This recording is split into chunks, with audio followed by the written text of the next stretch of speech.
Mesdames, Messieurs, bonsoir. 12 mois déjà que le président Patrice Talon est à la tête de notre pays. 12 mois au cours desquels il a engagé des réformes diversement appréciées par nos compatriotes. Loin d'être ébranlé dans son élan, le président affiche toujours une détermination à toute épreuve. Ce soir, avec le chef de l'État, nous ferons le tour d'horizon des grandes questions qui agitent la vie de notre nation.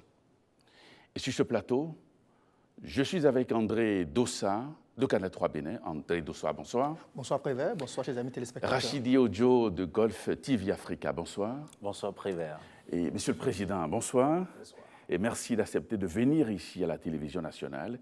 C'est un immense plaisir pour nous. Le plaisir est partagé. André Dossa. Merci Prévert, Monsieur le Président, bonsoir. Bonsoir. Nous allons démarrer cet entretien par l'actualité. Promesse phare du candidat, parole tenue par le Président de la République, le projet de révision de la Constitution a été soumis au Parlement. Mais en dépit de la forte adhésion des députés, une minorité de blocage a réussi à empêcher sa prise en considération. Comment réagissez-vous à cela? Vous savez, la révision de la Constitution doit être consensuelle. Et nos premiers constituants ont fixé une majorité qualifiée pour apprécier l'opportunité de la révision, pour apprécier les propositions de révision et donc pour conduire le processus de révision de la Constitution.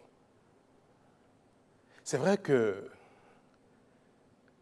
quand le quorum requis paraît trop élevé, ça donne l'impression qu'il faut l'unanimité, ce qui malheureusement parfois est impossible dans la vie.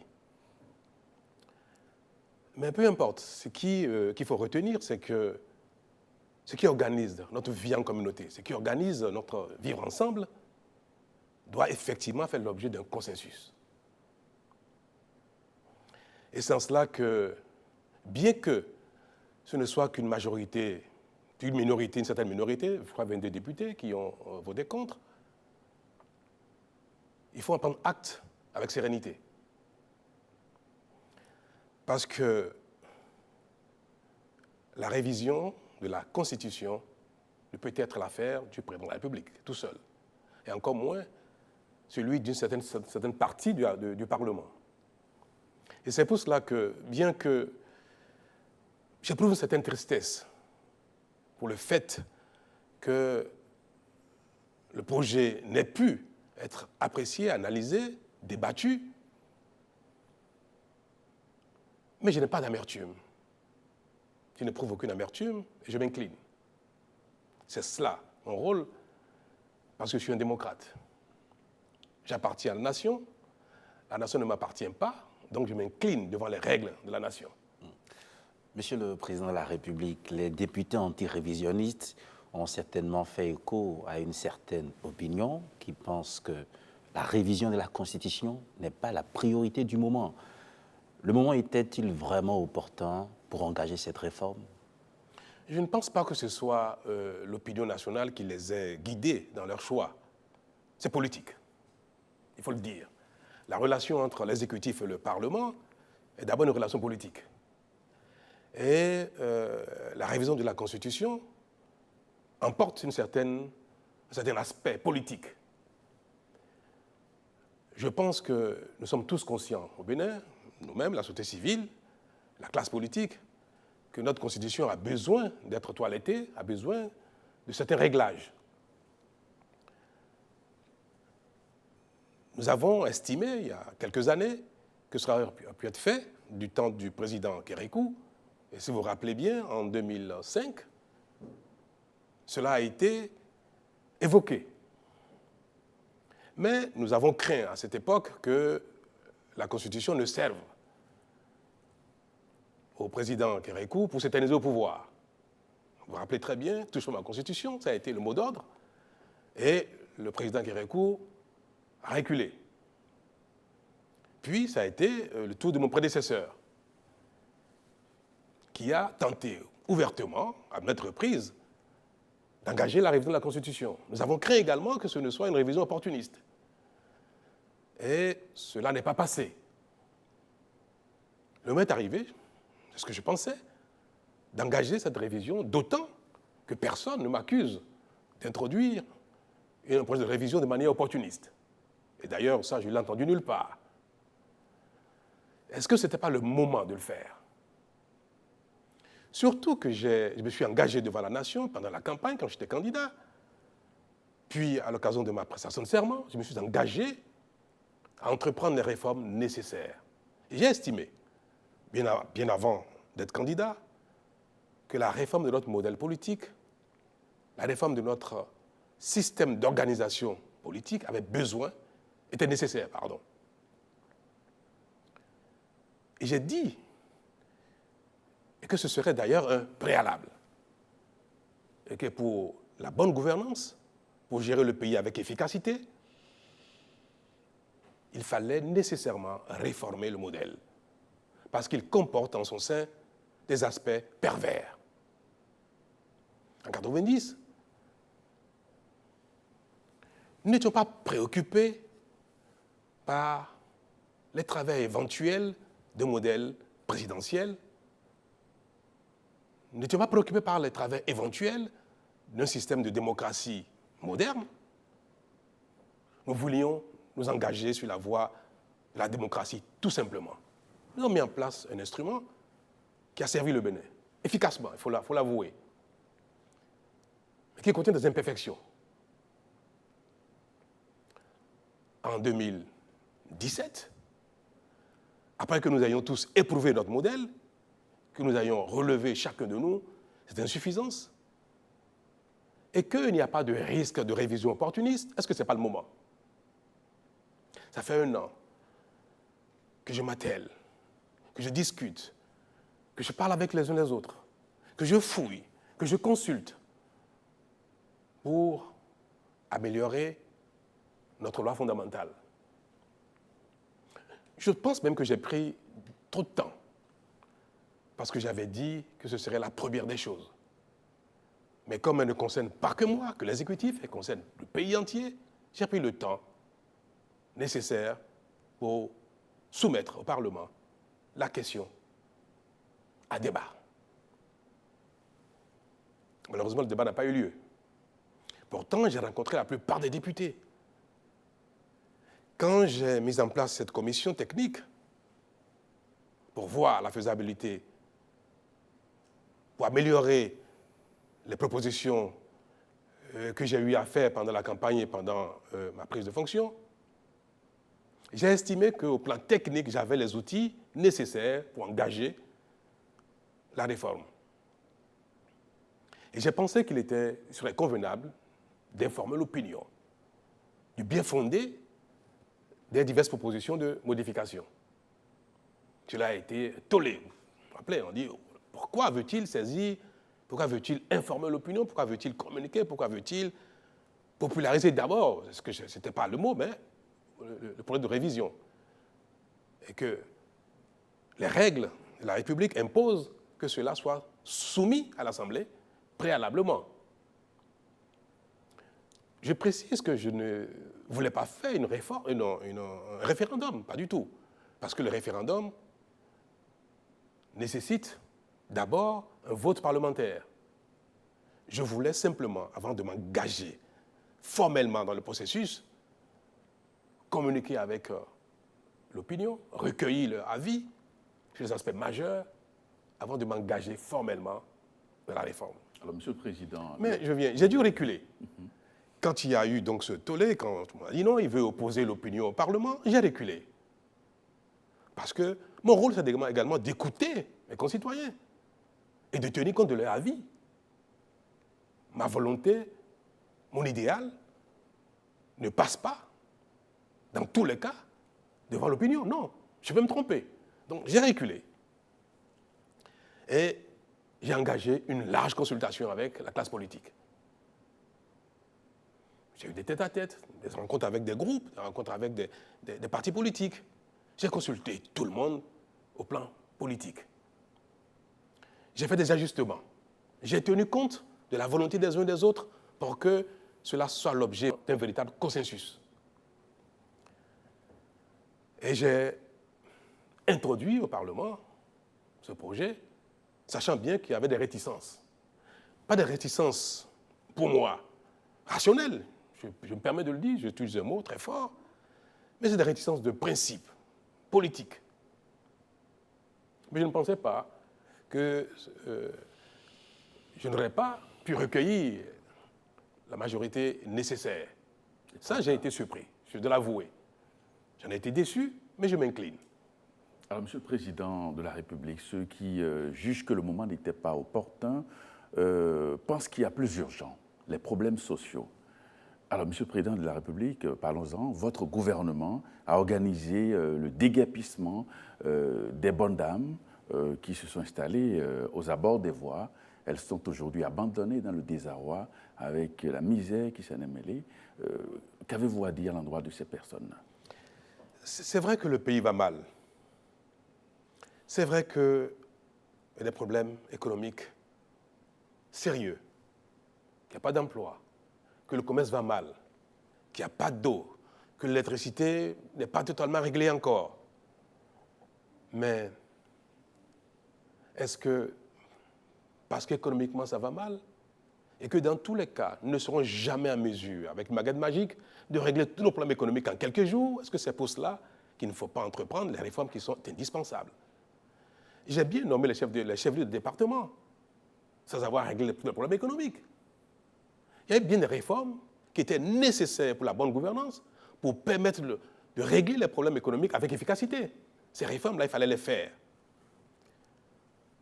C'est vrai que nous avons entrepris de faire libérer l'espace public qui a été utilisé, encombré, contrairement aux règles et à ce qui convient de faire, même quand on est pauvre. Chez vous, le journaliste, quand même vous ne serez pas satisfait de votre confort de vie, de l'habitat que vous aurez souhaité avoir, et que vos moyens ne vous auraient pas permis d'avoir la belle maison, est-ce que pour autant, vous laissez votre maison sale, en désordre? Non. Nous avons débattu de la question au Conseil des ministres. D'abord, est-ce qu'il fallait attendre d'engager l'asphaltage des voies, réparer là où il était nécessaire de réparer des voies bitumées, paver les rues secondaires qui ne le sont pas, aménager les trottoirs, construire les marchés, parce que au Bénin, à Cotonou, nos marchés secondaires sont des marchés ruraux. Presque aucun marché de Cotonou n'a la dimension d'un marché urbain, moderne. C'est des choses que nous sommes engagés à faire, et dont les études sont en cours et qui vont démarrer bientôt. Mais est-ce qu'il fallait attendre d'engager d'abord les travaux d'embellissement, d'amélioration de nos conditions de vie au quotidien avant d'instaurer l'ordre nécessaire? J'ai choisi l'hypothèse de la solution la plus impopulaire, celle d'instaurer d'abord l'ordre avant de construire, avant d'améliorer. Cette hypothèse a deux avantages.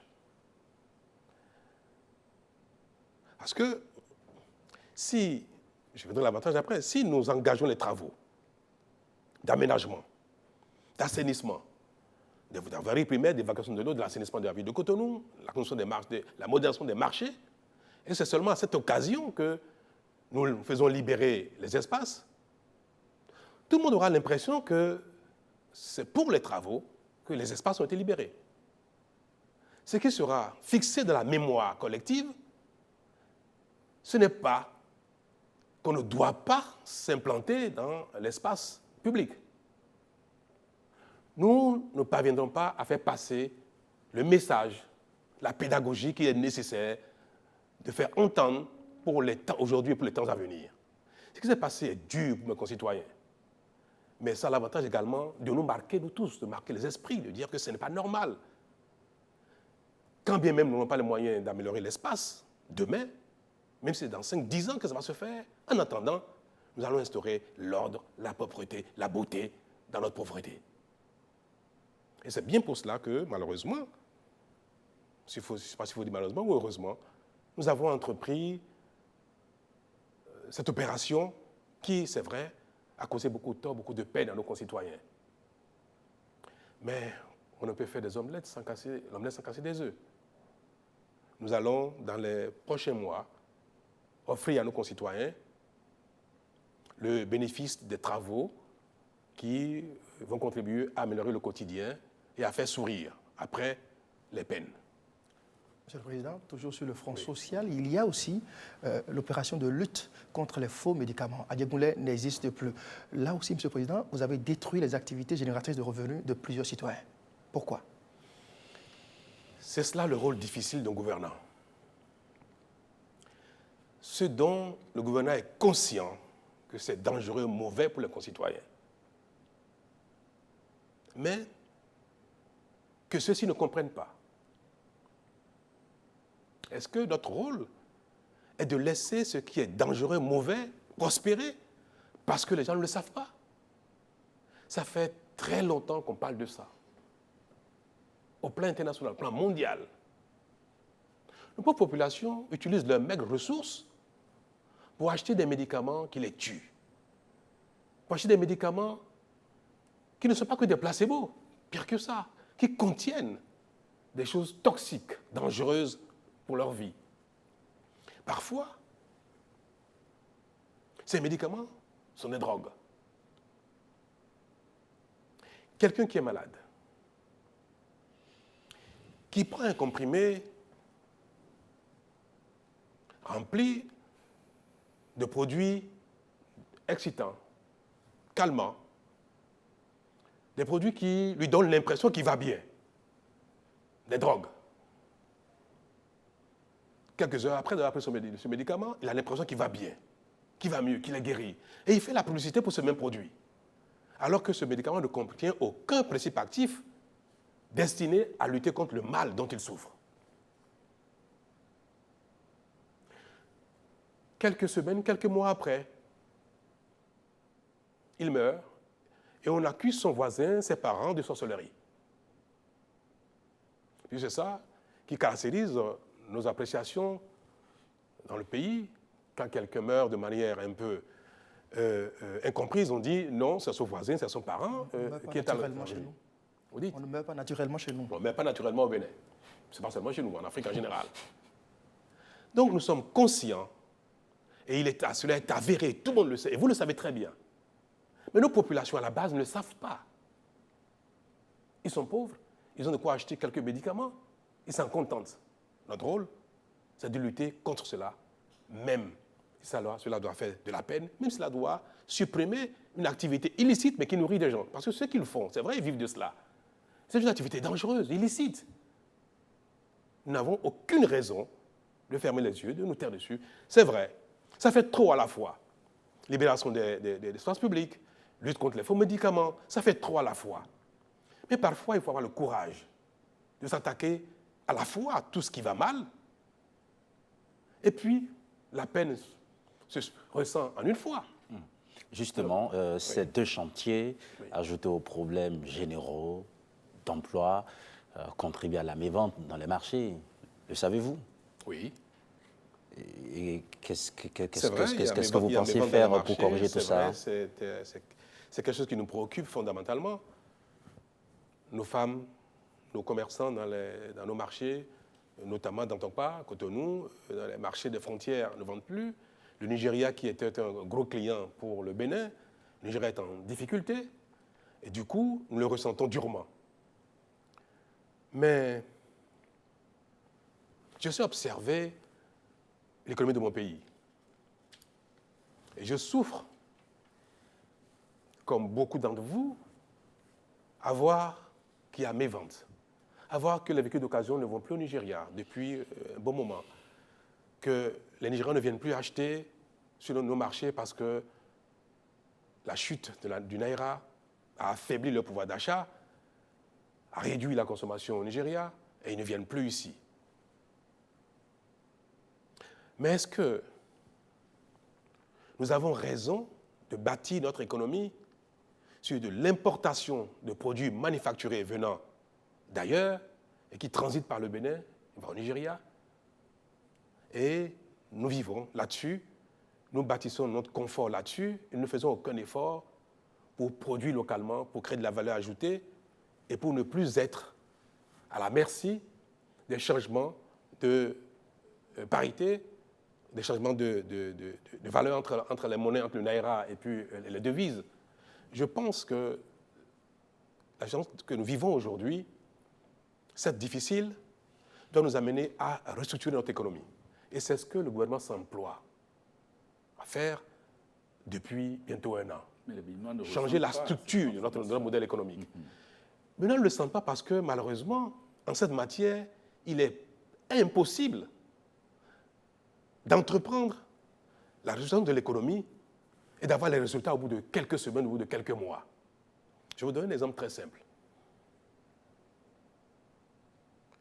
Le commerce, qui est notre activité principale, que tout le monde affectionne, ne structure rien du tout. Vous importez, vous revendez.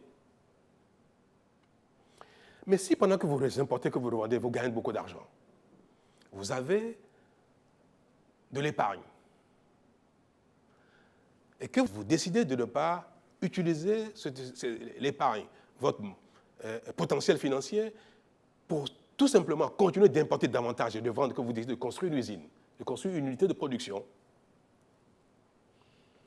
vous allez mettre des mois, des années à structurer la construction de cette unité de production qui va se substituer à votre activité unique qui était l'import et l'export.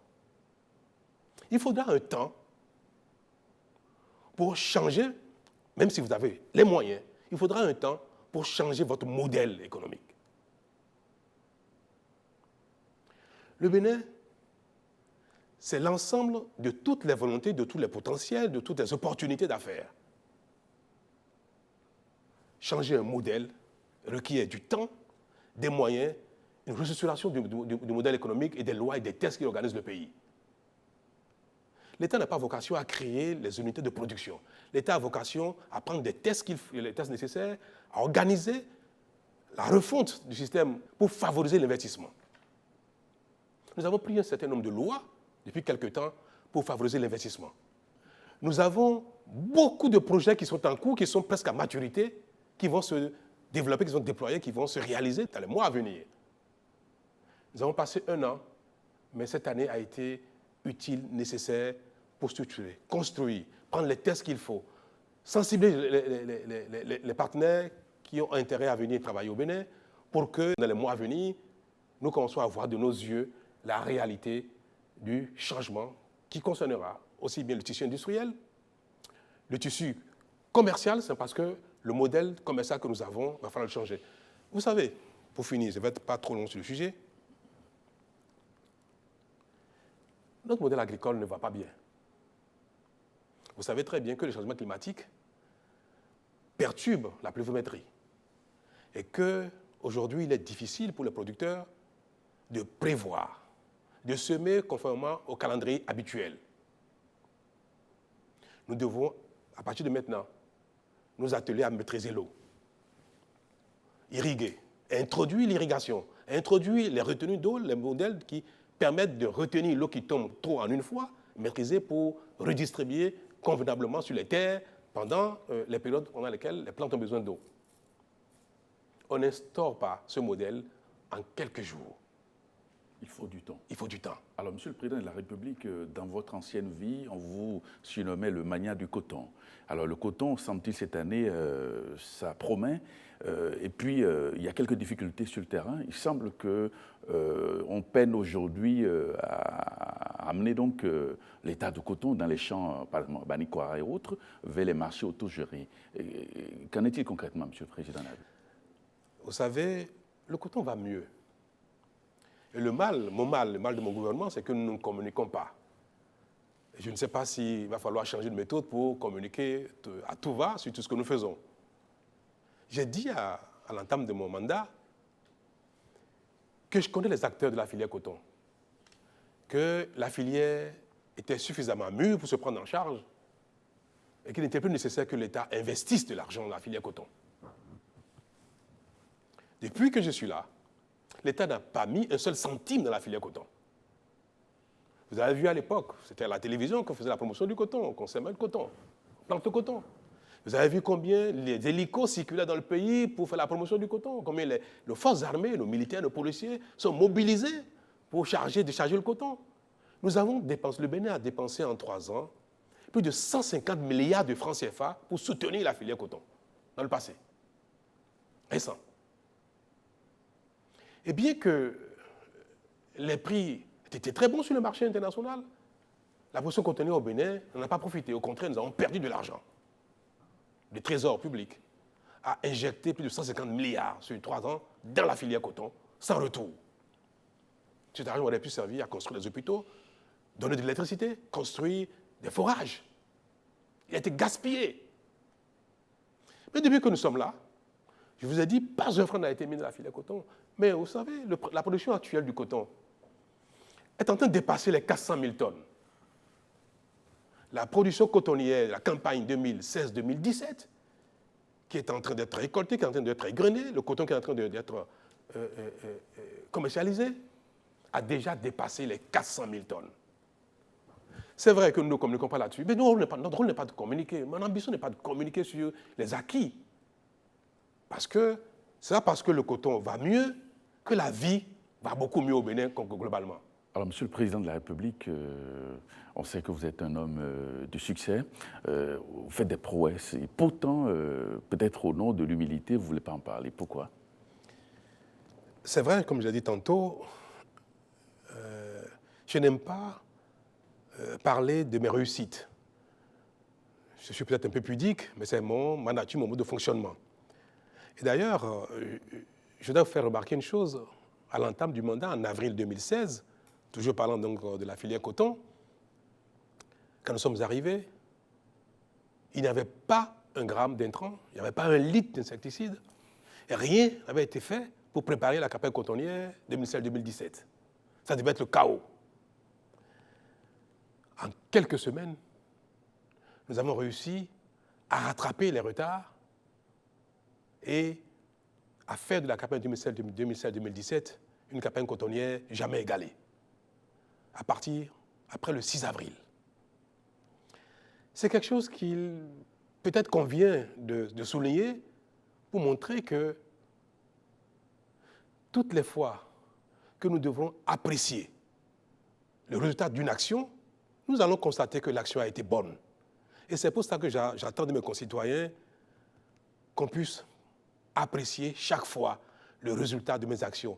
Si ce n'est pas appréciable aujourd'hui, au bout de combien de temps on peut l'apprécier? Parce que parfois, il faut du temps pour apprécier une action. En définitive, je ne veux pas me contenter des succès. Je n'aime pas me contenter des succès et ce ne sera pas le cas pendant mon mandat. Je veux la réussite. Ce qui m'importe. Il est important de communiquer sur les résultats. Ce sont les résultats que vous avez obtenus grâce aux réformes que vous avez entamées quand vous êtes arrivé. Vous savez, je n'aime pas l'autosatisfaction. Et puis je suis malheureusement aussi un homme un peu timide. Ce qui fait que ce qui va bien, pour moi, je ne m'attarde pas là-dessus. Je cherche à améliorer au quotidien. Et si je dois communiquer, j'éprouve parfois un peu de pudeur à communiquer sur mes succès. Et c'est bien pour ça que personne ne sait que la production cotonnière a atteint et dépassé les 400 000 tonnes de coton-graine, un record historique. C'est vrai, on a déjà fait 400 000 tonnes dans le passé.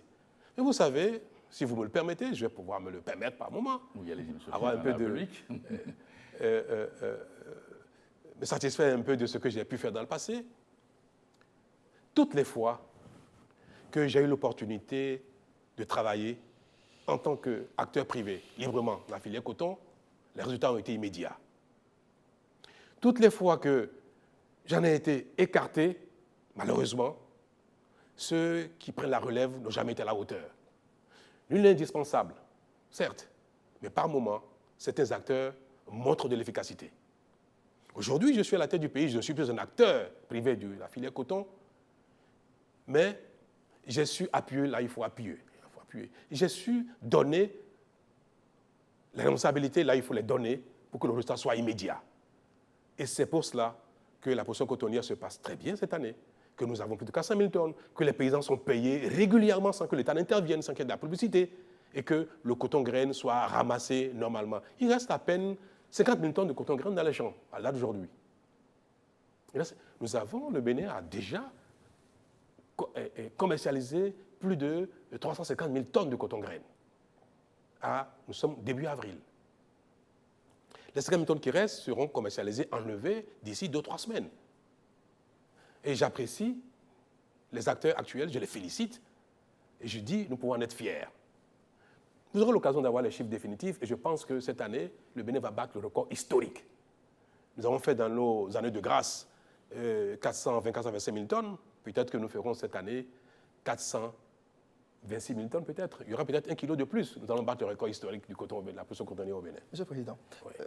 les critiques sur le plan social ne sont pas sans lien avec les accusations d'affairisme auxquelles votre passé vous expose. Nonobstant ces avancées que vous revendiquez dans le secteur, dans la filière coton, certains de nos compatriotes ont des craintes. Ils craignent, par exemple, des conflits d'intérêts.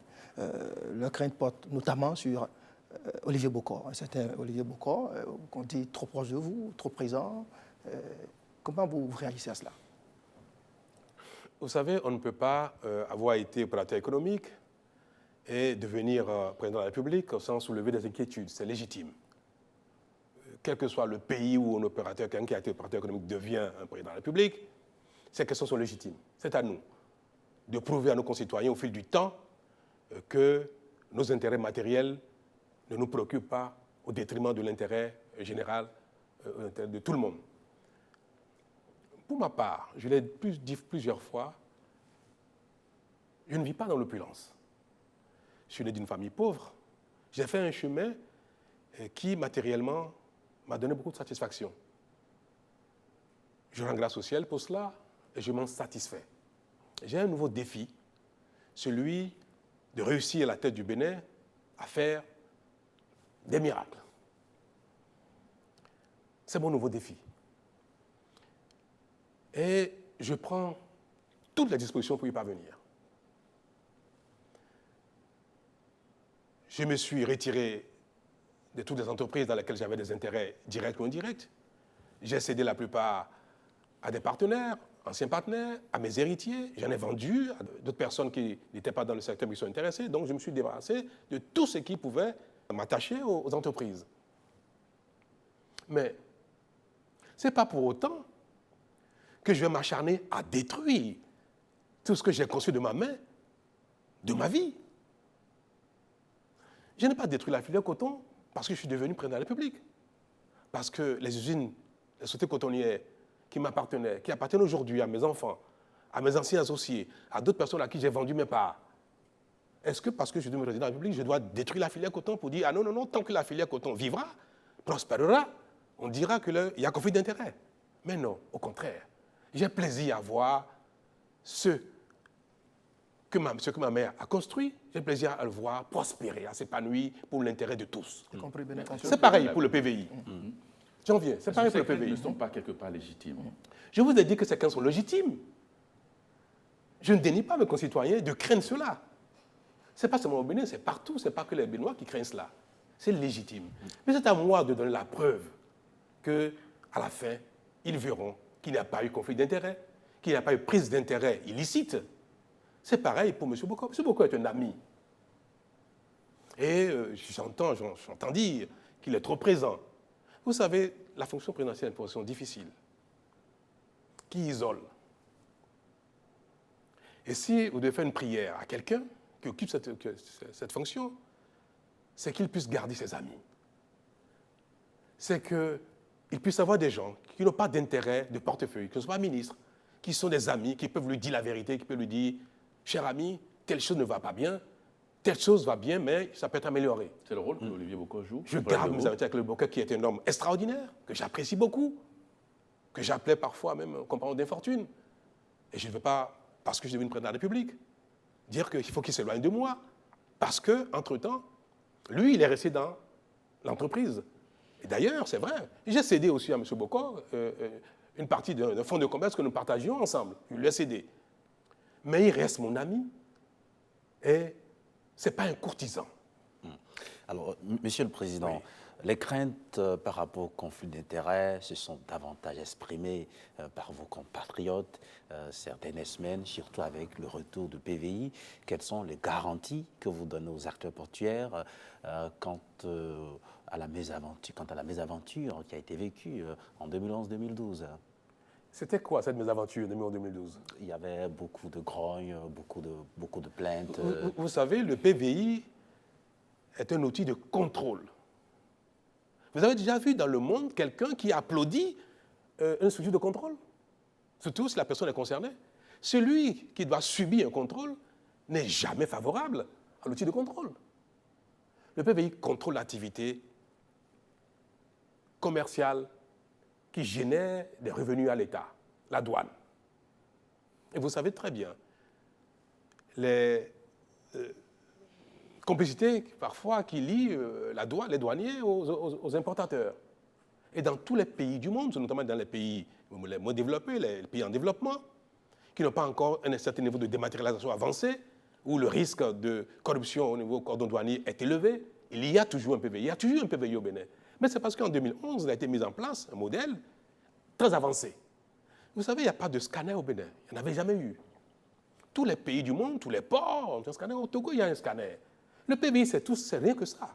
Le scanning, le tracking de tout ce qui va en transit, tout ce qui est en transit et qui va hors du Bénin, et le contrôle des valeurs des marchandises qui sont soumises à dédouanement. Ce n'est pas plus que ça, le PVI. Oui, il y avait des plaintes par rapport aux frais des prestations. Et c'est ça ce que craignent encore aujourd'hui Bénin les acteurs. Contrôle, Contrôle a été suspendu d'activité. Est-ce que les frais qui ont été inscrits au cordon douanier pour les activités de contrôle ont diminué? Mais non. Nos concitoyens, nos importateurs, ont continué de payer tous ces frais qui, pour la plupart, ont été détournés. Vous savez que le régime précédent a distribué des dizaines de milliards à ses partisans en prélevant sur ses comptes qui sont alimentés par les frais qui étaient destinés à l'activité de contrôle.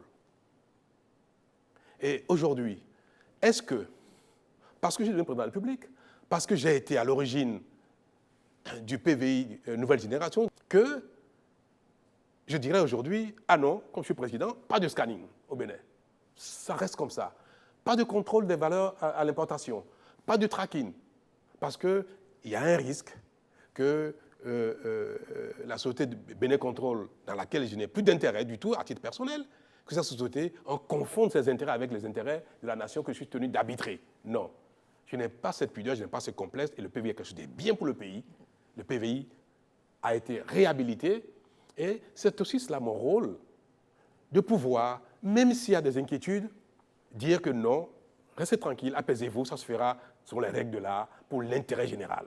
Je n'ai pas à donner davantage à Bénin Contrôle, plus que Bénin Contrôle en a droit, comme par le passé.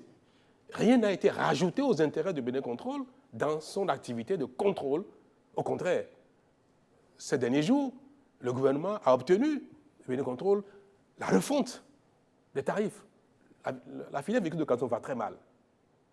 Tout le monde faudra faire des efforts, Bénin Contrôle également. Bénin Contrôle a souffert des représailles du président Yahya Boni, mon ancien professeur, contre moi. Ce n'est pas l'activité qui était un problème. C'est parce que M. Talon était un problème. C'est du passé, cela. On ne va pas revenir là-dessus chaque fois. Permettez quand même une dernière question sur le sujet, Monsieur le Président. Lorsque le communiqué final du Conseil des ministres dit Bénin Contrôle va échanger avec le ministre des Transports et le ministre des Finances, qui discute avec qui? Vous ne vous imaginez pas que le président de la République du Bénin, les ministres, peut avoir des relations de convivialité, des relations cordiales, des relations même d'amitié avec l'ensemble de la classe économique? Ce n'est pas parce qu'on est ministre, on est président, qu'en face, il faut forcément qu'il y ait que ce soit un ennemi, un adversaire, pour que les négociations soient sincères et équitables. Le président de la République, les ministres, discutent avec les opérateurs économiques. Nous avons d'ailleurs intérêt à avoir des relations cordiales, des relations amicales avec les opérateurs économiques, parce qu'ils créent la richesse. Nous avons intérêt à les aider. Donc, il n'est pas à craindre qu'un ministre soit proche d'un opérateur économique, d'un investisseur. Il n'est pas à craindre qu'un président ait des relations même d'amitié avec un investisseur. Et dans tous les pays du monde, c'est ce qui est souhaité.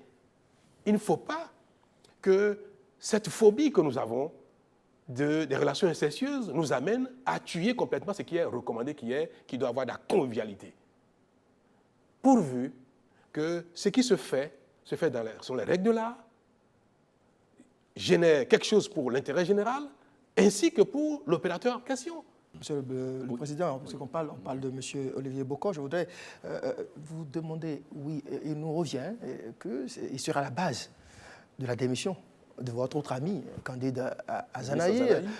La presse a évoqué la question d'achat d'âme. Il aurait signé un contrat de 50 milliards d'achat d'âme en lieu et place de candidat Azanahi. Monsieur le ministre, Monsieur le Président, pardon, est-ce que vous nous confirmez cette information? Oui, j'ai entendu maintes fois ce genre de rumeur que M. Bocco participe au Conseil des ministres. M. Bocco n'a aucune fonction officielle, c'est un ami. Et il m'aide beaucoup, ça je dois l'avouer, je ne sais pas à le cacher. Est-ce qualité, il vient dans la salle du Conseil des ministres? M. Bocco, je ne pense pas qu'il connaisse la couleur des murs de la salle de conseil. M. Bocco n'a jamais mis pied dans la salle de conseil des ministres, jamais. Et M. Bocco n'a jamais signé de contrat, ne s'est jamais mêlé de contrat d'achat de quoi que ce soit, encore moins d'achat d'armes. Le Bénin veut faire la guerre à qui? Est-ce que ça ne vous étonnerait pas d'entendre que le gouvernement actuel s'est engagé dans un processus d'achat d'armes 50 milliards, alors qu'on a besoin d'amener de l'eau à nos concitoyens, de l'énergie à nos concitoyens, des hôpitaux, on a besoin d'améliorer le plateau technique, nous avons besoin de créer les conditions pour qu'il y ait des emplois pour nos jeunes. Aucun centime n'a été dépensé ou a été planifié à dépenser pour acheter des armes. Et M. Bocco, je n'ai jamais mêlé de ça. Et M. Bocco est ami, M. candidat Azanahi, je n'ai pas de crainte à parler de ça. La démission de M. Azanahi m'a beaucoup attristé, parce qu'il y a eu des incompréhensions entre nous, c'est vrai. Alors justement, le sujet relatif à la démission du ministre candidat Azanahi nous ramène dans la révision de la Constitution. C'est vrai, il a fait campagne avec vous sur vos réformes, mais le document que vous avez envoyé au Parlement, il n'y a pas que les réformes que vous aviez promises aux Béninois. Il y a beaucoup d'autres choses. Il y a par exemple des aspects qui amènent certains de vos compatriotes à penser que vous voulez renforcer vos pouvoirs, la possibilité que vous donnez au président de la République, que vous incarnez aujourd'hui, de ratifier des accords de financement, par exemple. Vous savez, il y a eu beaucoup d'intoxication. Le projet de révision, les dispositions que nous avons proposées aux parlementaires ont été dénaturées, à dessein.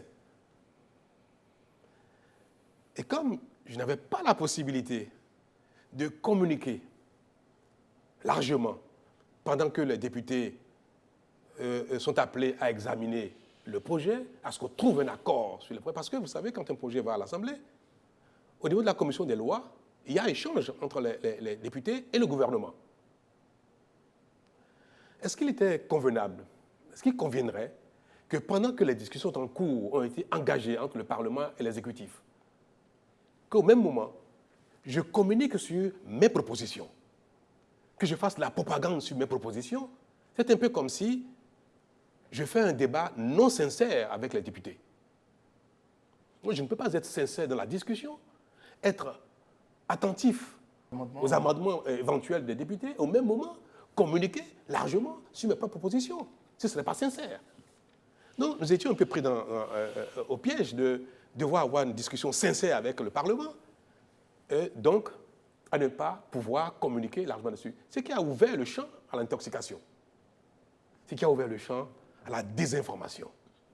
À propos de cette oui, la possibilité pour vous de ratifier des accords de financement et de rendre compte au Parlement dans un délai de 90 jours. À titre personnel, je ne souffre pas de l'autorisation de ratification que je sollicite toutes les fois que c'est nécessaire auprès du Parlement. Le Parlement actuel fonctionne en bonne harmonie avec le pouvoir exécutif actuel. La loi de finances a été votée à 100%, c'est-à-dire à l'unanimité des parlementaires. Les demandes d'autorisation de ratification sont accordées immédiatement quand on le demande. J'ai de bons rapports avec le Parlement. Donc, la proposition que je fais ne me concerne pas véritablement. ce n'est pas pour régler un problème que j'ai. Mais je sais que en la matière, il y a un dysfonctionnement qu'il faut corriger. Quel est ce dysfonctionnement? Le peuple, vous votez pour un président de la République pour engager une politique économique, pour régler les problèmes matériels auxquels sont confrontés les citoyens. C'est le rôle du président de la République, nous sommes dans un régime présidentiel. C'est son rôle d'avoir une politique économique, de mobiliser les ressources, de les engager et de répondre à l'attente de ses concitoyens en matière économique. On ne vote pas pour les parlementaires avec le même objectif. Non. C'est un pouvoir législatif, certes, qui contrôle l'action du gouvernement, mais qui fait des contrôles a posteriori. Le Parlement n'a pas pour vocation de faire des appréciations d'opportunité de la politique économique gouvernementale. Même si la loi de finances, les recettes et les dépenses sont soumises au Parlement pour appréciation. Parce que les recettes, c'est l'impôt. L'impôt, c'est nous tous. Il convient que le Parlement en parle parce que c'est la loi. Les dépenses, c'est également notre argent à nous tous. Bien que le constituant ait prévu un peu partout que l'Assemblée se prononce sur la loi de finances, la Constitution a permis au président de la République, parfois, de passer outre les blocages éventuels du Parlement pour exécuter sa politique économique par des ordonnances. C'est parce que c'est le pouvoir exécutif qui répond de la politique économique devant le peuple. Le Parlement peut contrôler ce qui se fait, mais n'a pas à apprécier l'opportunité de la politique économique. C'est si vrai qu'au Bénin, présentement, nous mobilisons des ressources sur le marché intérieur. Et depuis toujours, le précédent gouvernement, vous avez suivi tout le monde, tous les gouvernements mobilisent des ressources. Les emprunts obligataires, merci. Nous venons de faire un emprunt obligataire de plus de 150 milliards. Je crois que vous avez dû souscrire à cela, puisque nous avons appelé nos concitoyens à souscrire. Quand nous mobilisons des centaines de milliards sur le marché de l'UEMOA, sur le marché intérieur, cela n'est pas soumis au contrôle d'opportunité du Parlement. Mais quand nous allons à l'international mobiliser un peu de ressources, cela, disions-nous, est soumis à l'autorisation préalable du Parlement pour ratifier. Je vais vous dire une chose. Dans notre Constitution, c'est le président de la République qui ratifie les accords, ce n'est pas le Parlement. Parce que j'ai entendu dire également que je veux m'arroger, que l'exécutif veut s'arroger les droits de ratification. C'est le président de la République qui ratifie tous les accords. Mais pour certains accords, l'autorisation du Parlement est requise. Mais en principe, en quelles conditions l'autorisation est nécessaire, est indispensable? Dans quel cas? Si un accord international doit compromettre l'intégrité du territoire, je pense que le président de la République ne peut pas à lui seul prendre cette décision. Dans ces conditions, il ne peut pas ratifier sans l'autorisation du Parlement. Si nous devons signer un accord international de paix, il se pourrait que le Bénin soit en guerre avec un autre pays. Si le président décide d'abdiquer, de signer un accord de paix, il faut que le Parlement l'autorise pour ratifier cet accord. Donc, si nous devons signer un accord international qui remet en cause nos lois intérieures, nos lois internes, si un accord international, une convention internationale est contraire à nos lois intérieures, il est nécessaire que le président de la République sollicite l'accord du Parlement avant de ratifier cet accord international. Pour ces questions-là, oui. Mais pourquoi, sur des financements dont la plupart sont mobilisés au plan intérieur sans ratification, pourquoi des accords? C'est parce que nous avons confondu les accords financiers et les accords qui ont un caractère qui touche à l'intégrité de notre modèle, de notre pays, de notre République, que nous confondons. Mais cela a été introduit dans notre arsenal constitutionnel de manière malencontreuse, j'estime. Et on peut le corriger. Il y a des pays où ce n'est pas le cas. Au Togo, le Parlement ne ratifie pas, n'autorise pas, pardon, le Parlement, son avis, son autorisation n'est pas requise pour la ratification des accords de prêt. Non. C'est la Cour suprême qui autorise la ratification des accords de prêt au Togo. Pourquoi? Parce que tout ce qui est ratification, c'est soumis à la Cour suprême pour contrôle de légalité. Il se pourrait que certaines dispositions échappent au président de la République, au gouvernement, en ce qui concerne les accords à ratifier. Donc, la Cour suprême qui est un organe juridique, apprécie le côté juridique du contenu des dispositions de ces traités et dit au président de la République, non, vous pouvez ratifier, il n'y a rien qui soit contraire à nos textes, à nos lois et consorts. Ça, c'est ce qui se passe au Togo. Mais c'est un contrôle de conformité, légale. Alors pourquoi devrions-nous faire comme ces pays-là? Le contrôle n'est pas un contrôle d'opportunité. Donc, ce que je vous explique, c'est que est-ce qu'il est nécessaire, est-ce qu'il est bon, est-ce qu'il est cohérent que le Parlement fasse de contrôle d'opportunité sur la mobilisation des ressources, ce pourquoi le président a été élu. Pour finir sur cette question, parce que nous allons en débattre aujourd'hui, dans tous les cas, ce n'est plus d'actualité. Mais si nous l'avons proposé, c'est juste pour éviter quelque chose. Nous l'avons vu sous le précédent régime. Le président Yahya Boni a eu à soumettre au Parlement une demande d'autorisation de ratification qui n'a pas été accordée par le Parlement. Parce que c'était une période où les relations étaient difficiles entre le président, le prédécesseur et le Parlement. Le Parlement n'a pas autorisé la ratification. Le président Boni Yahi a pris une ordonnance qui lui a permis de ratifier. Ce sont des dysfonctionnements. Et notre rôle est de corriger ce que nous avons pu observer comme dysfonctionnement, même si cela n'a pas d'importance pour nous-mêmes. Et c'est vrai, cette proposition n'a pas d'intérêt pour moi-même, personnellement. Mais pour l'avenir du pays, il faut éviter que ce genre de choses qui s'est passé il y a quelques années se répètent. Monsieur le Président, c'est vrai, ce n'est plus d'actualité puisque le projet a été rejeté à l'Assemblée nationale.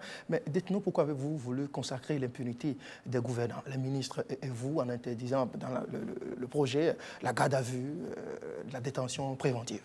Ah, je l'ai entendu ça. J'ai entendu dire que le projet de révision, les nouvelles dispositions proposées, constituent un recul par rapport à la nécessité d'améliorer la reddition des comptes. J'en ai souffert, j'en ai été malheureux, parce que c'est exactement le contraire. J'en ai été triste, c'est vrai.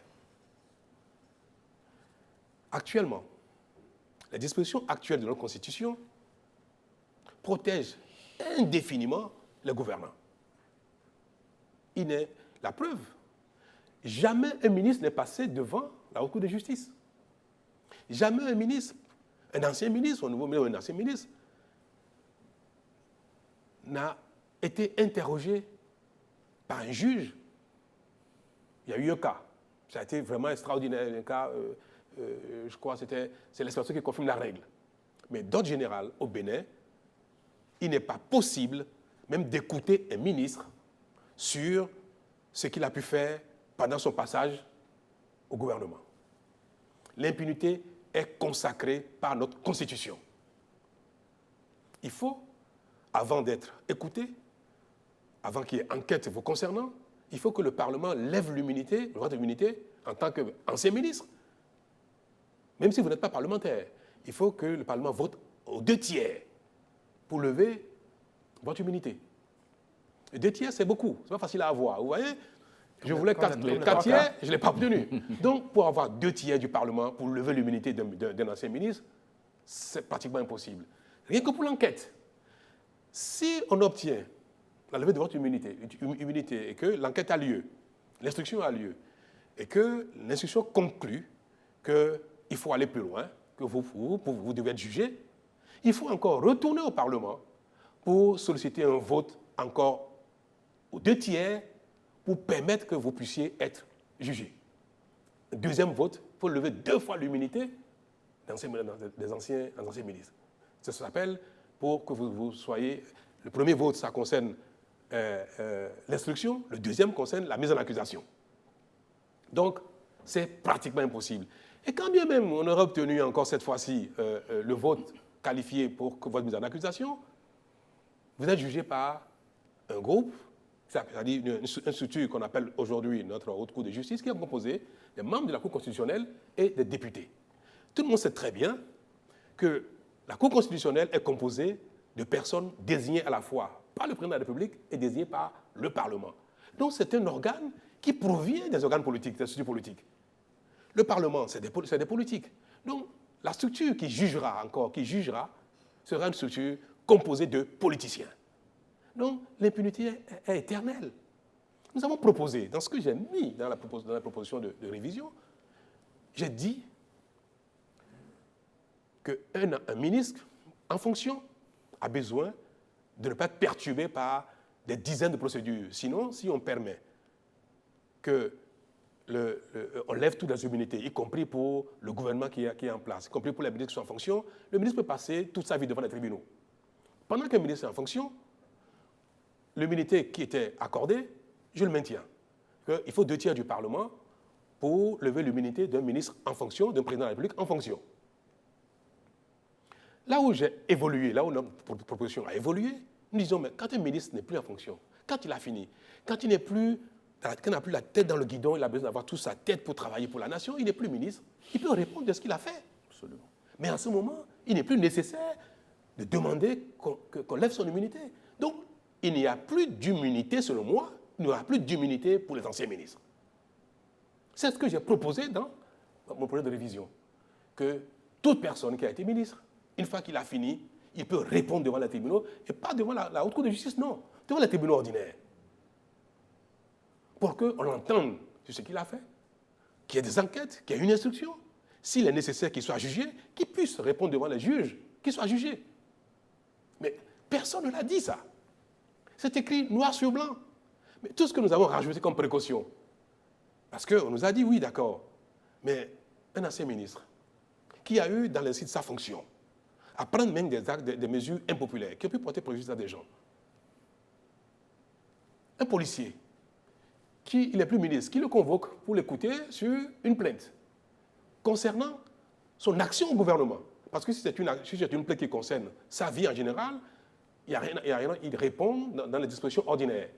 Mais si un ministre est interpellé dans le cadre de ce qu'il a eu à faire pendant qu'il était ministre, nous disons que le policier, l'inspecteur qu'il a convoqué, qui doit l'entendre, ou bien les juges qui doivent l'entendre, ne puissent pas, on demande qu'ils ne mettent pas en garde à vue. La garde à vue n'est pas nécessaire pour entendre un ancien ministre, n'est pas nécessaire pour l'écouter ou pour le juger. Nous avons dit également qu'il n'est pas nécessaire qu'il soit en détention provisoire. Dans le cas précédent, dans l'actuelle disposition, ce n'est même pas possible. Parce que les dispositions actuelles ne permettent même pas qu'il soit écouté. Donc il ne peut même pas être gardé à vue, il ne peut même pas être en détention provisoire. Mais dans l'évolution des choses, nous disons que sans qu'on le mette en garde à vue, sans qu'on ne le mette en détention provisoire, il faut qu'il réponde de tout ce qu'il a fait devant le tribunal. S'il est jugé, qu'il est coupable, il va en prison. Monsieur le Président, oui. Toujours au registre de Mais pour finir là-dessus. Il faut y aller. Donc, la communication tendancieuse a dit la proposition de révision refuse la garde à vue, refuse la détention provisoire pour les ministres. Comme si c'était possible dans le passé. Et on ne précise pas que non, toutefois, désormais au Bénin, si la révision passait, les ministres peuvent répondre de tout ce qu'ils auraient eu à faire pendant qu'ils étaient en fonction, ils peuvent en répondre devant les juridictions ordinaires. Ça, personne ne l'a dit. Alors, nous allons continuer à parler de votre projet de modification de la Constitution qui a été rejeté par le Parlement pour dire un peu ce que certains de vos compatriotes en pensent. Ce projet viserait à interdire les manifestations publiques. Cela aurait été un recul démocratique, non ? Je me retiens pour ne pas vous en vouloir. Parce que vous, la presse, vous qui avez l'obligation d'informer, j'écoute souvent la radio, la télévision. Heureusement que parfois, quelques personnes sont passées sur les antennes pour apporter la contradiction à la désinformation. Mais vous aurez pu informer vos concitoyens, ceux qui vous écoutent sur les antennes. A dit, mais ce n'est pas vrai, c'est pas ce qui a été dit. Dans mon programme, si vous prenez mon livret que j'ai sorti quand j'étais candidat, j'ai mis dedans que nous prendrons des mesures pour interdire le culte de la personnalité. C'est cette chose-là que nous avons traduit dans la proposition de révision pour dire que désormais, il sera interdit au Bénin toute manifestation destinée au culte de la personnalité, toute manifestation en faveur, au profit du président de la République. C'est précisé dedans que si la manifestation est destinée à encenser le président de la République, à le chanter ses louanges, à le remercier, à le soutenir, c'est interdit. C'est-à-dire, je propose que les manifestations à caractère d'encensement, les manifestations à caractère de louange, les manifestations qui sont destinées à faire d'un président un dieu, ce genre de manifestations publiques ne soient plus autorisées si ça concerne le président de la République, et ainsi que ceux qui jouissent d'une fonction politique, ceux qui exercent des fonctions politiques ou qui sont des élus. Si on veut encenser un ministre, si on veut encenser un député qui est un élu de la nation, il faut l'encenser à la maison. On ne doit pas l'encenser dans les rues. Mais si on veut encenser quelqu'un qui n'occupe aucune fonction politique, qui n'est pas un élu, on peut l'encenser dans la rue. Et cela veut dire quoi? Qu'on peut manifester contre le président de la République, on peut manifester contre un ministre, on peut manifester contre un maire, on peut comme on dit même, contre lui. Monsieur le Président, mais on ne peut pas manifester pour chanter ses louanges. Donc nous avons refusé les manifestations à caractère d'encensement qui font le culte de la personnalité. On a précisé cela, ça a été précisé, qui ont trait à chanter les louanges, à encenser, à remercier. Ça a été précisé. Et les marches de soutien aussi. Les marches de soutien, bien sûr. Les marches de soutien ne sont pas une marche de contestation. Vous pouvez contester, vous pouvez contester ce que fait un président. Mais est-ce qu'il est utile de marcher pour le soutenir? Alors c'est peut-être la difficulté à avoir une Merci, ce fut une filière porteuse. Aujourd'hui, vous avez coupé tout ça. Ce fut une filière. Est-ce que c'est une bonne filière? filière? Comment ne pas y voir une disposition anti votre prédécesseur? Non, mais il n'est plus président. C'est lui qui l'a instauré, peut-être, il n'a pas instauré, il en a abusé un petit peu. Ça l'accommodait. Ça l'accommodait. Mais est-ce que c'était bien? Est-ce que c'était bien que le président de la République, on n'est pas en campagne? La photo du président est dans tout le pays, partout. Quand vous savez, c'est destiné à conditionner les concitoyens. Ce n'est pas anodin. C'est une technique de conditionnement. Ne pensez pas que c'est anodin. Parce qu'à force de le faire, on finit par croire que la personne est un dieu, la personne est infaillible, que la personne s'impose à vous malgré vous. Et après, ça vous amène à la résignation. C'est une technique de conditionnement. Et je dis, moi, je n'en veux pas, et ce n'est pas bon non plus pour ceux qui viendront demain. Il faut empêcher tout ce qui a trait à faire d'un président un dieu. Mais par contre, un président, on peut manifester contre lui, ça c'est autorisé. Voilà, c'est ça qui amène certains à penser que vous voulez imprimer votre marque à la fonction présidentielle alors que vous avez un temps à faire. Est-ce que c'est une mauvaise marque? Est-ce que le fait d'interdire le culte de la personnalité du président est une mauvaise marque? Mais par contre, Monsieur le Président, vous aviez interdit, vous avez suspendu les associations estudiantines, par exemple. Mais non. Nous avons suspendu les activités des associations d'étudiants à l'intérieur du campus parce qu'il y avait danger, il y avait trouble à l'ordre public. Quand dans une maison, le campus est une maison, c'est une maison. Quand dans une maison, il y a un groupe de personnes qui sont libres de s'associer, c'est vrai, mais qui font des choses qui sont contraires à l'intérêt général, qui sont contraires à la sécurité des autres, on peut interdire leur activité dans la maison. Donc, c'est cela que nous avons fait. Malheureusement, ça a été mal compris. Mais la Cour vous a rappelé... C'est ce que je veux dire, on a été mal compris. Mais nous avons dit, vous avez suivi ce qui s'est passé, où il y avait des gangs à l'intérieur de... Est-ce qu'on peut autoriser qu'il y ait des bandes armées à l'intérieur des universités? Dites-moi, est-ce que vous trouvez que c'est bon qu'on autorise des associations qui agissent en tant que milices, en bande armée, dans une université? C'est le cas au Bénin. Et aujourd'hui, en fait, pour comprendre les décisions actuelles, nous devons croiser les bras, quand bien même il y aurait une milice à l'intérieur du campus.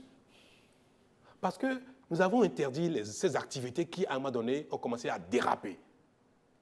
Et c'était une mesure provisoire pour le temps de discuter avec eux, de leur demander de faire le ménage dans leur rang et que les activités soient des activités de revendication et des activités de terrorisme. Maintenant que la Cour constitutionnelle a cassé cette décision, qu'allez-vous faire? Mais nous nous inclinons.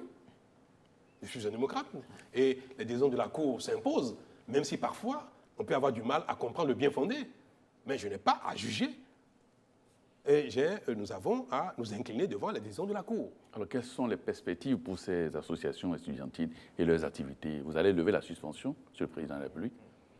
Mais nous, le ministre de l'Enseignement supérieur, avec le ministre de la Justice et les doyens, les recteurs d'université sont en train de travailler à cela pour que la vie estudiantine, les mouvements estudiantines reprennent bien, mais tout en sans porter préjudice à l'ordre.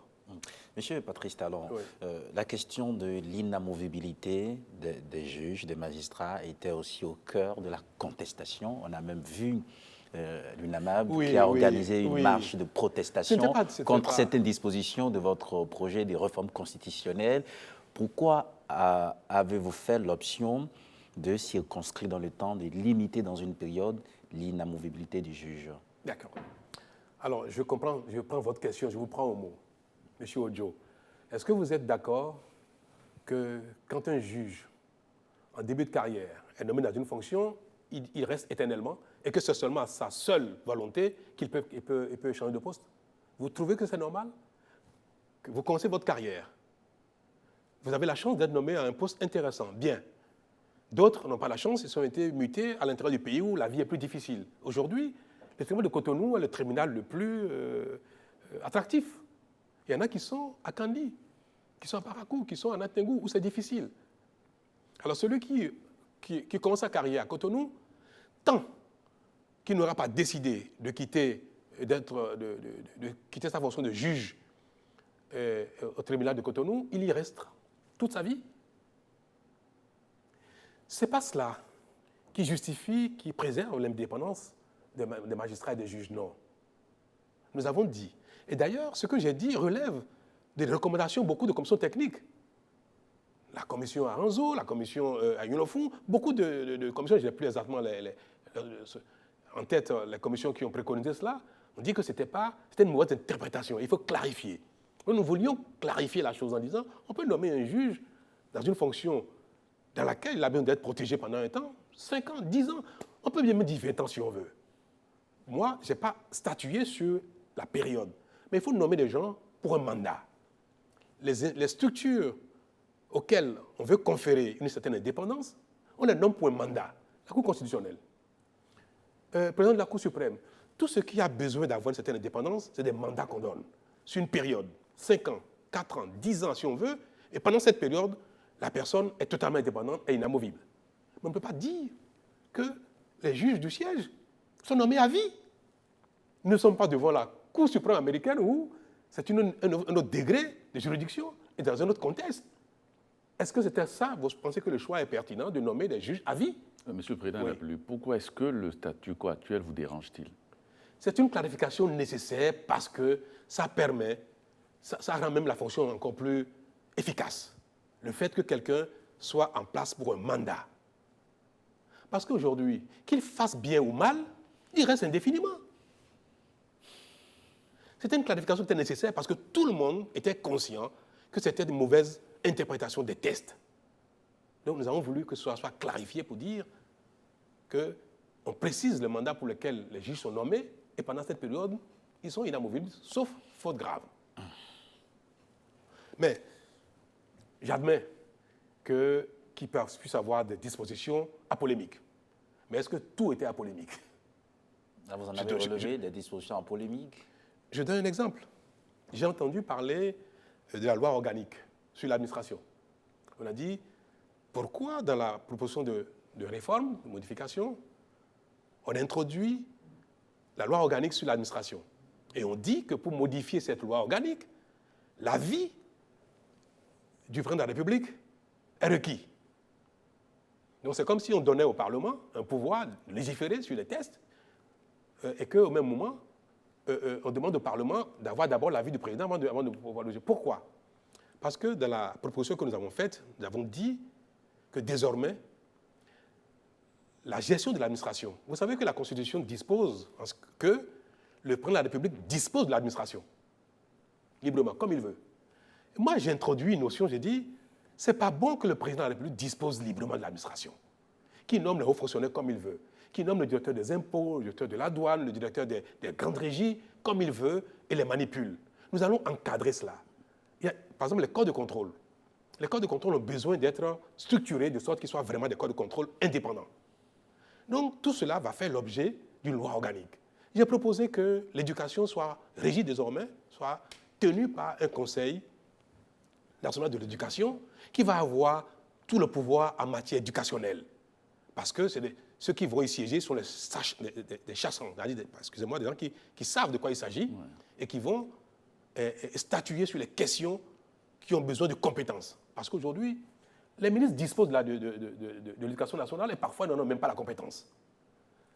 Alors, si en matière d'éducation, c'est le Conseil national d'éducation qui a le dernier mot, si en matière de santé, c'est la haute autorité de la santé qui a le dernier mot parce que là-dedans, il y a les experts, toutes ces choses-là, on va les mettre dans ce qu'on va appeler une loi organique qui va encadrer l'administration, qui va encadrer le président de la République dans la gestion de l'administration.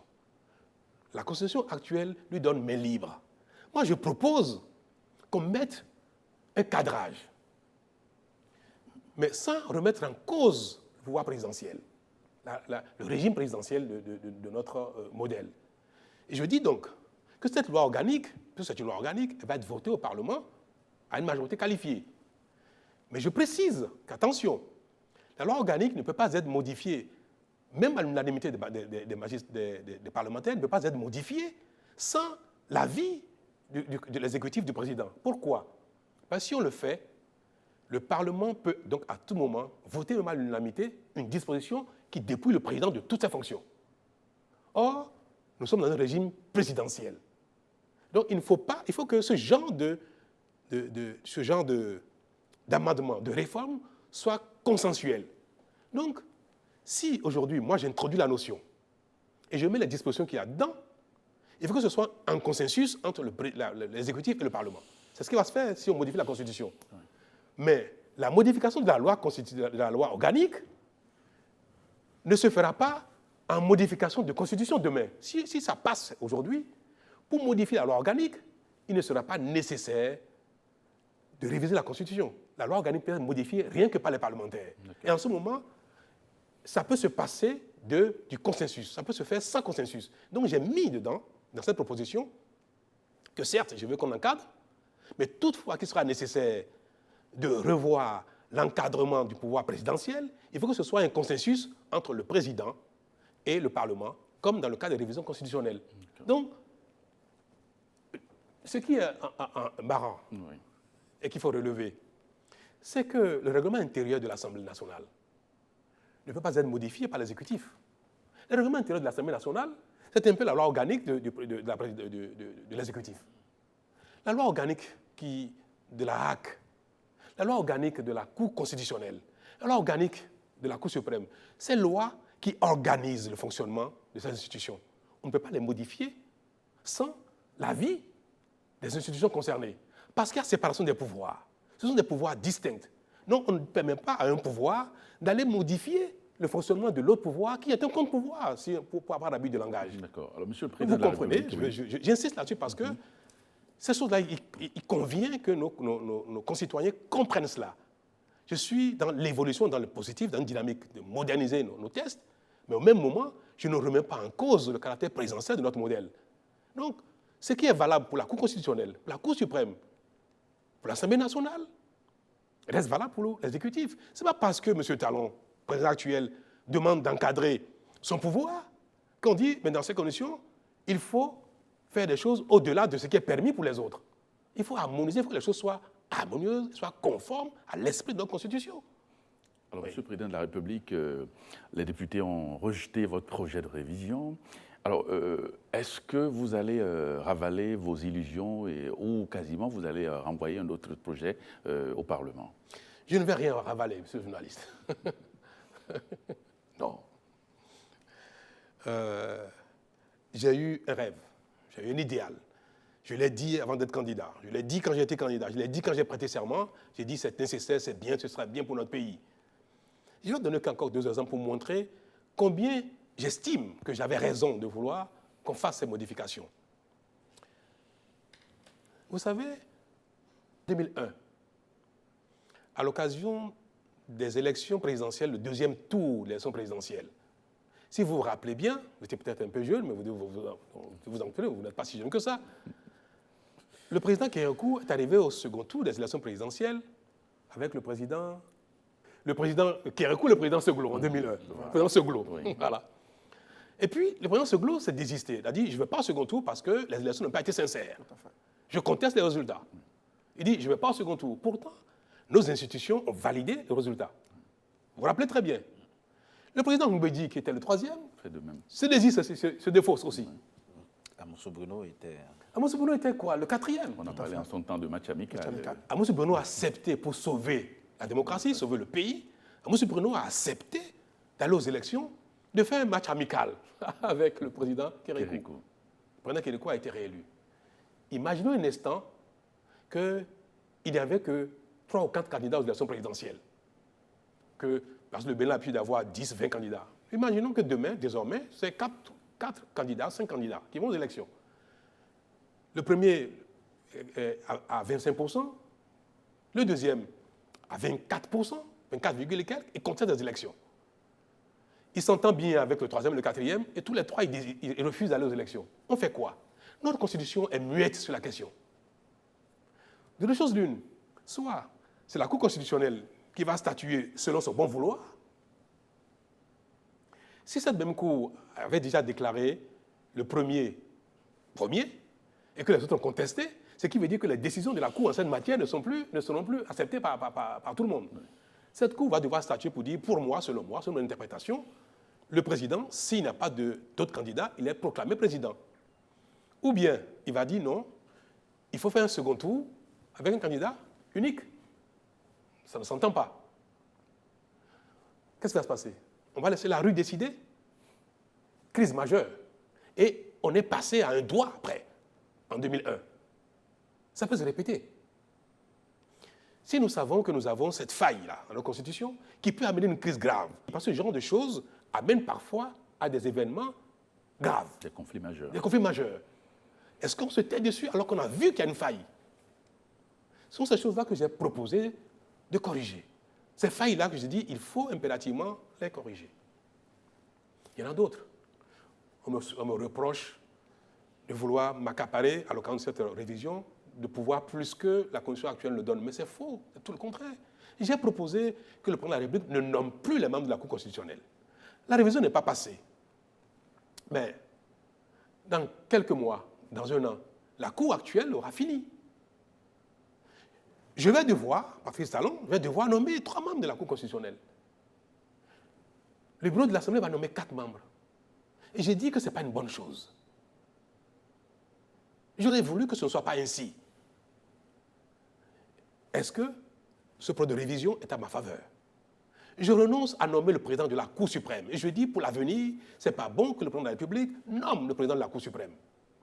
Ce n'est pas bon que le président de la République préside le Conseil suprême de la magistrature. Autant de choses qui s'appliquent à moi dès maintenant. Et puis, on ne parle pas de tout ça, on ne dit rien de tout ça. Puis on vous reproche de vouloir changer pour changer. On parle des innovations parce que cette institution a quand même apporté sa stabilité à notre pays, la Cour constitutionnelle. Est-ce que nous n'avons pas tous, parfois, l'impression que la Cour est au service de ceux qui l'ont nommé? En quoi c'est très gênant que les magistrats de la Cour soient élus par les magistrats? Que s'il y a des avocats, ils soient élus et qu'on fixe les critères de compétences, le profil minimum, on les fixe, et en ce moment, ils sont élus. Ou le président peut nommer une personne. L'Assemblée peut nommer également une. Et un grand nombre est élu également. Ça rend plus crédible. C'est plus équilibré, c'est plus conforme à l'esprit d'indépendance de ces institutions-là. Et c'est bien pour ça que j'ai dit également qu'il n'était plus convenable que le président de la République soit président du Conseil supérieur de la magistrature, qui est un pouvoir distinct. Monsieur le Président, vous n'avez pas été compris peut-être aujourd'hui. Est-ce que vous allez y revenir?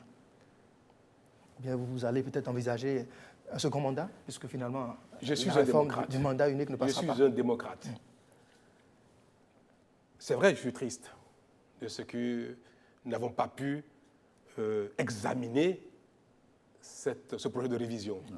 J'avais initié, j'ai donné la possibilité aux parlementaires, à la limite même d'enlever tout ce que j'ai proposé, de proposer autre chose. À la limite. C'est eux qui ont la main. En examinant le projet de révision, ils peuvent modifier comme ils souhaitent. C'est vrai que 60 députés étaient favorables à l'examiner. Malheureusement, il n'y a eu que 22 qui n'étaient pas favorables. Mais ils étaient en nombre suffisant pour bloquer. Mais comme c'est la règle dans notre pays, qu'il faut plus de 60, il faut au moins 63 pour que la révision soit examinée, mais je m'incline devant les règles de mon pays, même si j'en ai pour une certaine tristesse. Oui, qu'est-ce que ça va changer dans votre gouvernance? Je viens. Monsieur le Président de la République. Je viens. Mais je ne vais pas. Pour quelle raison voulez-vous que je ramène encore ce projet de révision à nouveau, puisque à quel motif cela n'a pas été examiné aujourd'hui? L'examen du projet donne la liberté aux députés de l'amender comme ils souhaitent. Ils n'ont pas voulu. Ils ont bloqué pour le principe politique, peut-être. C'est l'explication que je donne. Pour moi, c'est derrière. La révision de la Constitution initiée par le président Patrice Talon, c'est fini. Alors, et devant vous, qu'est-ce qu'on peut espérer comme perspective? Est-ce que vous avez fait du mandat unique une promesse personnelle? Vous y tenez encore, Monsieur le Président de la République? Perspective. Vous savez, notre Constitution a quelques insuffisances, quelques failles qu'il aurait été bien de corriger à l'occasion, dans une sérénité, alors qu'il n'y a pas de suspicion de révision opportuniste. C'est bien, c'est le moment. Mais on n'a pas pu le faire. Ça ne veut pas dire que le Bénin ne vivra pas avec cette Constitution. Nous avons bien fait des décennies avec ça. Nous en ferons encore d'autres avec. Vous savez, la Grande-Bretagne n'a pas de Constitution écrite. L'Angleterre, la Grande-Bretagne n'a pas de Constitution écrite. Pourtant, c'est un pays développé, un grand pays, la démocratie fonctionne bien.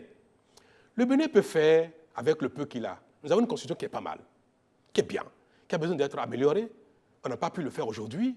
Nous allons continuer, nous allons faire notre chemin avec.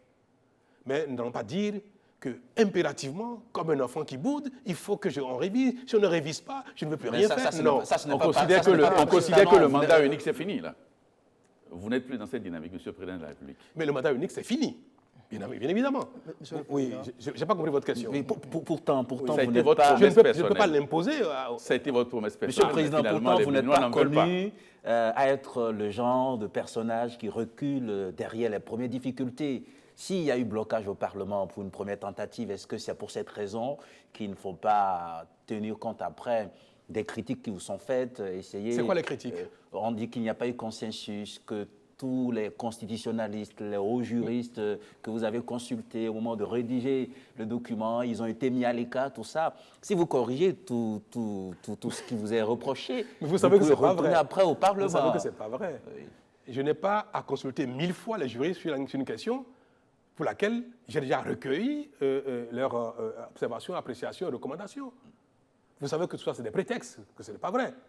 Et que ce qui s'est passé pendant les jours, les 2 ou 3 jours pendant lesquels il y a une contractation, vous savez ce qui s'est passé? C'était un blocage politique, de principe. Il y a des mains visibles derrière qui jouent leur rôle. Vous savez, nous sommes un parti politique. Oui. Une décision politique a toujours quelqu'un qui a un intérêt. Alors, et la coalition de rupture, elle est encore en vie? Mais vos anciens partenaires, ils sont toujours avec vous? 60 députés ont voté pour examiner, 60. En 2016, quand j'étais candidat, est-ce qu'il y avait 60 députés qui me soutenaient? Non. Mais non. Ça veut dire quand même que dans le pays, il y a un certain consensus, il y a une certaine harmonie avec le pouvoir actuel. Non, nous n'allons pas... La vie ne s'arrête pas à un projet de révision qui n'est pas passé, pas du tout. Le Bénin va continuer. J'ai bien été élu président de la République alors que la Constitution n'a pas été révisée. Je veux vous répondre en disant ceci. Le Bénin va continuer son chemin. Et je n'ai pas la prétention, moi, de dire que mon idéal doit s'imposer. J'appartiens à la nation. J'appartiens au Bénin. Le Bénin ne m'appartient pas. La nation ne m'appartient pas en tant que président de la République. C'est moi qui appartiens. C'est pour ça que je n'aime pas le terme père de la nation. Je n'aime pas ça. Monsieur le Président de la République, nous sommes en train d'aller vers la fin de cette émission. Il est important de préciser cela. Oui. Ce projet de révision que j'ai porté avec tant de ferveur, avec tant de foi. Je n'ai pas la prétention aujourd'hui de dire qu'il faut dans tous les cas que je revienne avec ça indéfiniment. Il faut passer à autre chose. Il faut passer à autre chose, merci. C'est ce que je veux dire. Il faut passer à autre chose. Il faut s'occuper. On dit que. En clair, la révision de la Constitution sous Patrice Talon, c'est terminé. C'est terminé, c'est derrière moi. Président, je voudrais revenir sur, puisqu'on a fini avec la révision et que vous avez fini avec ça, je voudrais revenir sur le plan social. Monsieur le Président, vous avez demandé au peuple de la patience. On vient de faire 12 mois. Je voudrais savoir, Monsieur le Président, si le peuple béninois va devoir encore attendre 2 ans. Sinon, qu'est-ce que vous entendez faire pour accroître sa résilience pour ne serait-ce que les 2 prochaines années, Monsieur le Président? Nous allons dans quelques mois, pour ce qui est visible, qui frappe, pour répondre aux peines de ceux qui ont subi la libération de l'espace public. Nous allons commencer, les études sont en cours, elles vont être finalisées dans quelques mois encore, malheureusement les études sont longues parfois. On va commencer à faire le stage des rues de Cotonou, nous allons commencer la construction, la modernisation des marchés. Il y a 25 marchés à Cotonou actuellement, 20 secondaires. D'ailleurs, vous avez une trentaine. Nous allons moderniser les marchés. C'est l'occasion pour moi de vous dire, vous savez que la plupart des marchés sont occupés à moitié. Il n'y a que 3 marchés qui sont occupés à 100%. Je crois qu'il y a Bégamin, il y a Ganhi, et puis un autre marché. Il y a 3 marchés environ à Cotonou qui sont occupés full. Saint-Michel peut-être? Saint-Michel aussi, oui. Après ça, tout le reste, il y en a qui sont occupés à 20%, 20%, 40%. Nous allons reconstruire la plupart des marchés.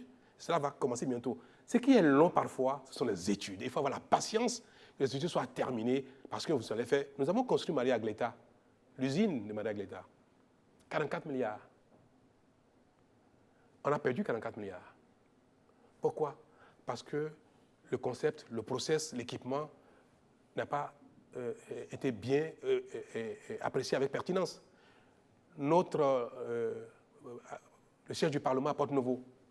Voilà les problèmes qu'il y a eu. Parfois, il faut avoir la patience de finir les études. Et c'est pour ça qu'il y a beaucoup d'actions qui sont encore en cours. Les ordures dans Cotonou, ça met du temps. L'eau à nos concitoyens, il faut du temps. Mais ce qui est sûr, j'ai été élu pour 5 ans. Il nous reste encore 4 ans. J'ai dit une chose, avant la fin de mon mandat, et dans quelques mois, dans 1 an, dans 2 ans, nous aurons le plaisir de faire le bilan des choses. On n'a pas parlé de la filière coton. Je n'ai pas parlé du tout parce que je dis, j'aime pas faire le bilan de ce qui est déjà fait. Je préfère faire le bilan de ce qui n'est pas encore fait. Alors, Monsieur le Président de la République, vous semblez avoir esquivé ma question. Laquelle? Est-ce que vous renoncez? Le mandat unique, c'est une promesse personnelle. Vous y tenez encore ou bien tout ça fait partie du passé comme le projet de révision? Le mandat unique, pour moi, est un idéal. Je pense que ça aurait amélioré la gouvernance.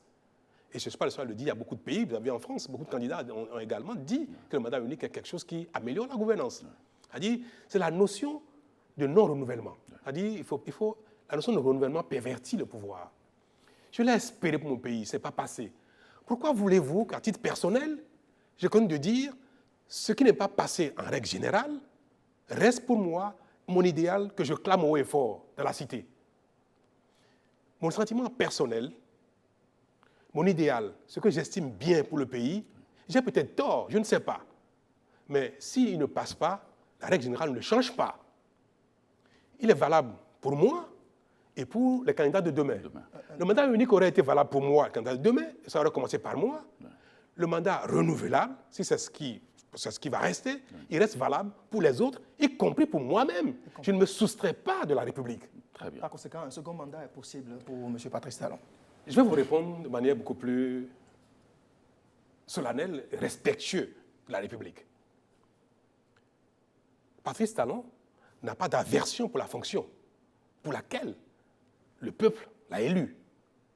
Le peuple m'a confié la direction du pays pendant 5 ans. J'ai été élu pour ça, j'ai été candidat, j'ai été élu pour ça.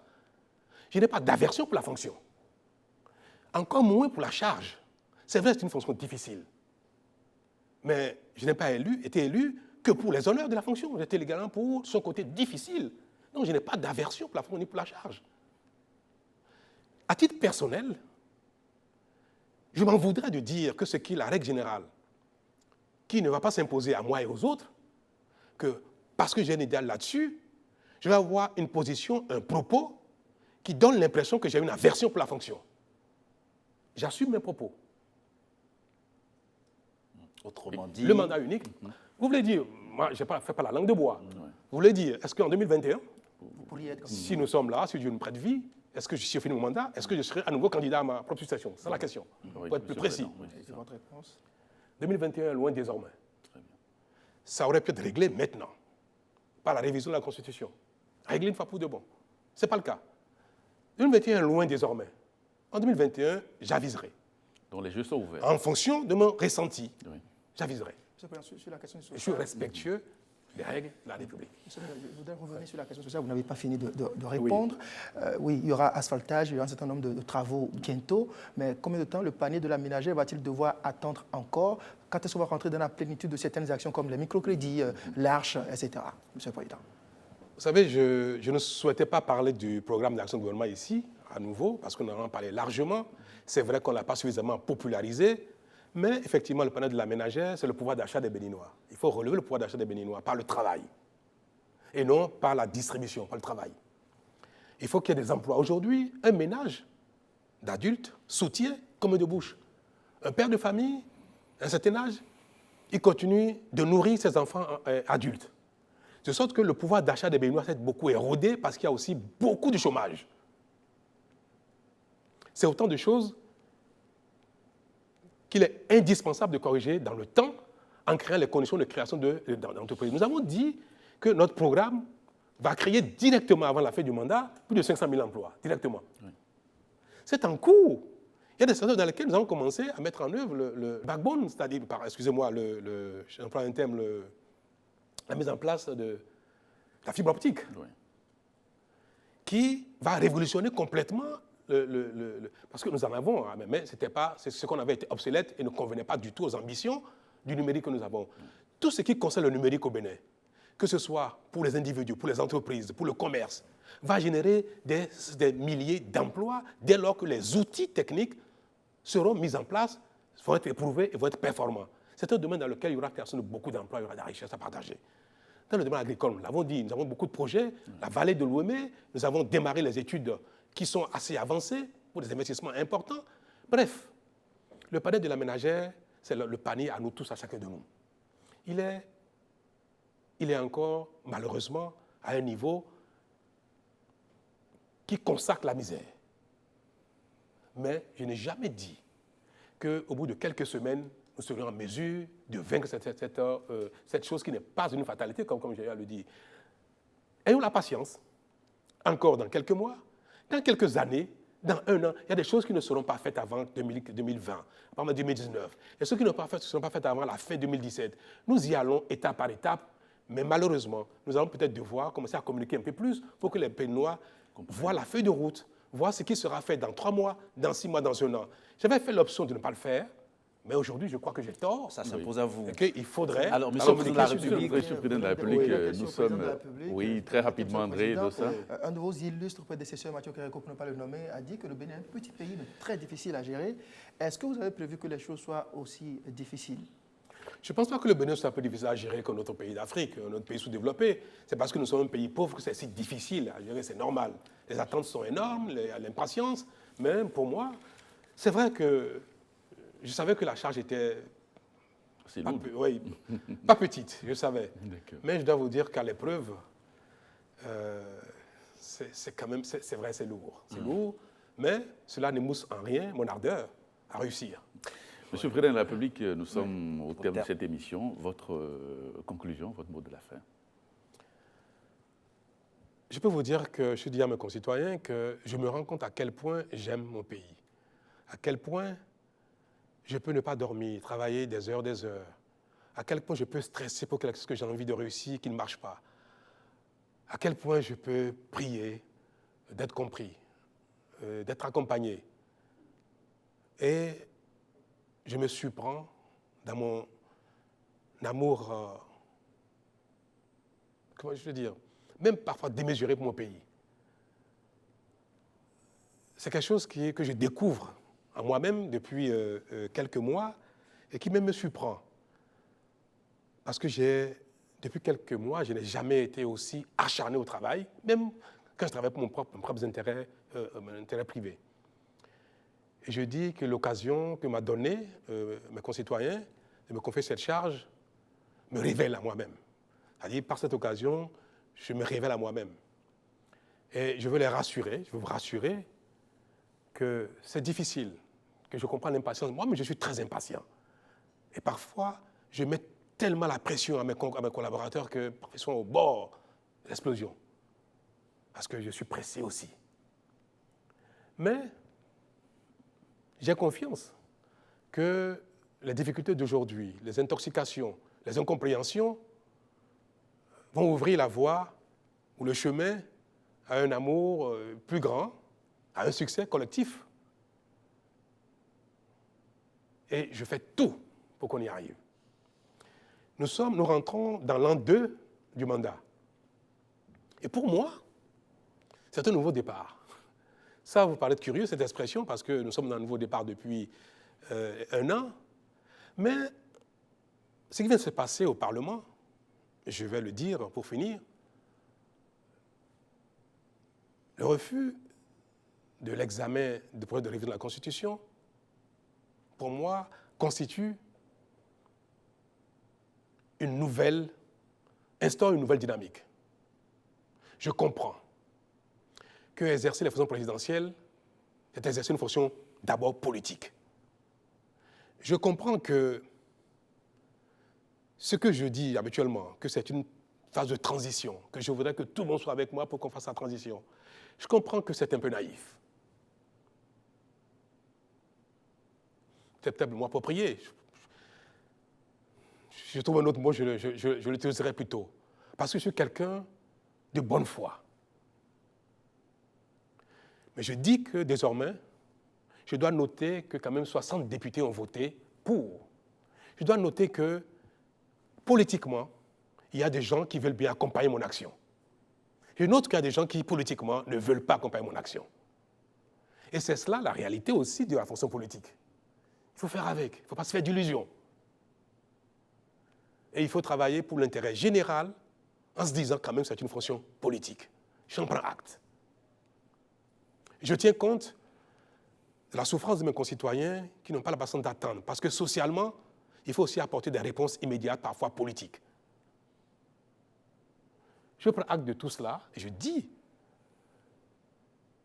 que pour les 4 années qui me restent, les choses se passeront un peu autrement. Mais forcément, mieux. Je vous remercie. Merci, Monsieur le Président de la République.